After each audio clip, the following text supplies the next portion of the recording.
Zoom India में आपका स्वागत है। मैं हूं शमीम अनवर। दोस्तों, मुफ्ती शमाइल नदवी साहब और जावेद अख्तर के दरमियान जो डिबेट हुई थी उसको तकरीबन 10 दिन से ज्यादा हो चुके हैं, लेकिन उस डिबेट को लेकर अभी भी चर्चाएं जारी है और सोशल मीडिया पे तरह तरह की बातें हो रही है।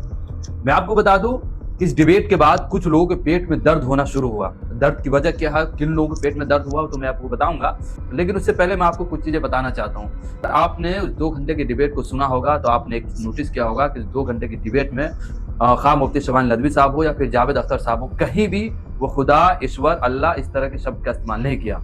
उसके पीछे मकसद ये था कि इस डिबेट से उन तमाम लोग इस डिबेट को तमाम लोग सुने जो या तो खुदा पे भरोसा रखते या फिर मतलब ईश्वर पर भरोसा रखते हैं, क्योंकि इस दुनिया में पूरी यूनिवर्स में एक ही तरह के लोग हैं, क्योंकि वो खुदा को किसी न किसी रूप में उसके एग्जिस्टेंस को मानते हैं कि खुदा किसी भी रूप में उसका वजूद है। खा वो अगर नॉन मुस्लिम है तो वो ईश्वर, भगवान, राम इस तरह के रूप में मानते हैं खुदा का वजूद है। अगर मुस्लिम है तो वो अल्लाह खुदा के नाम पे मानते कि उनका वजूद है।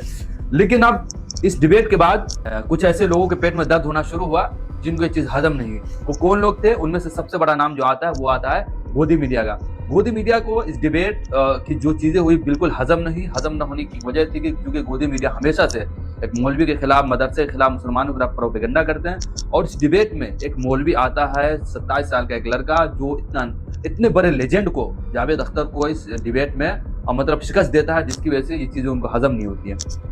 दूसरे वो लोग हैं जो सो कॉल टीवी चैनलों पे 5,000, 10,000, 6,000 रुपया लेके टीवी चैनल पे आते हैं, गाली सुनते हैं और अपने नाम को मुसलमानों का रिप्रेजेंटेटिव या मुसलमानों का रहनुमा बताकर, मुसलमानों की तरफ से प्रवक्ता बताकर टीवी डिबेट में गालियां सुनते हैं। अब ये तमाम वो लोग हैं जिनको मुफ्ती शमाइल साहब की शोहरत और इनको हजम न हुई।